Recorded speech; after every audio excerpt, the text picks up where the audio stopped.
Salam. Today, we will be solving exercise 4, question 4.8, class 11 statistics, according to PTB syllabus. Let's get started. Calculate the standard deviation, variance, and coefficient of variation from the following data. The first step, as always, is to verticalize the table for our ease. To solve further, we have three options: use the direct method, that we usually do, the shortcut method, or the coding method. Don't know anything about these methods? Don't worry, watch this. Anyways, here we use the shortcut method because, as students, we love to take shortcuts.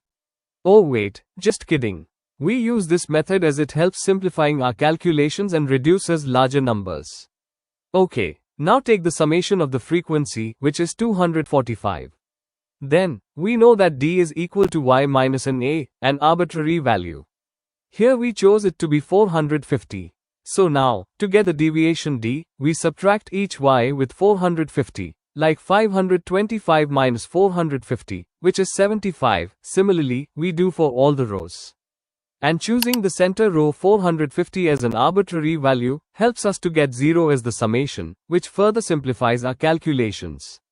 Next, we add another column fd, in which we add each frequency with its respective deviation d, and it will look something like this. And the summation of fd is 175.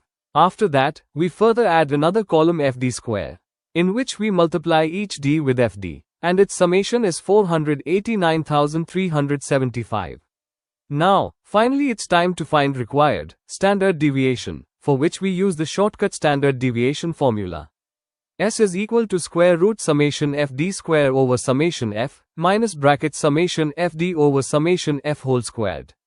Place in all the values, and we'll get 44.69 as the answer. After that, variance is easy to calculate, as variance is just the square of standard deviation. So we just square 44.69 and get the answer 1996.93. By the way, to learn more about standard deviation and variance, watch this video. Lastly, we need to find the coefficient of variation, for which we first need the mean. And for that we use this formula. Y bar equals to a plus summation fd over summation f. So here, a, the arbitrary value, is equal to 450 plus 175 over the frequency 245. So the mean is equal to 450.71. And now, we can calculate the coefficient of variation, which is s, the standard deviation over y bar, the mean multiplied by 100, place in the values of sd and mean, we'll get the answer 9.91. I hope you liked this lecture. See you in the next one. So don't forget to subscribe.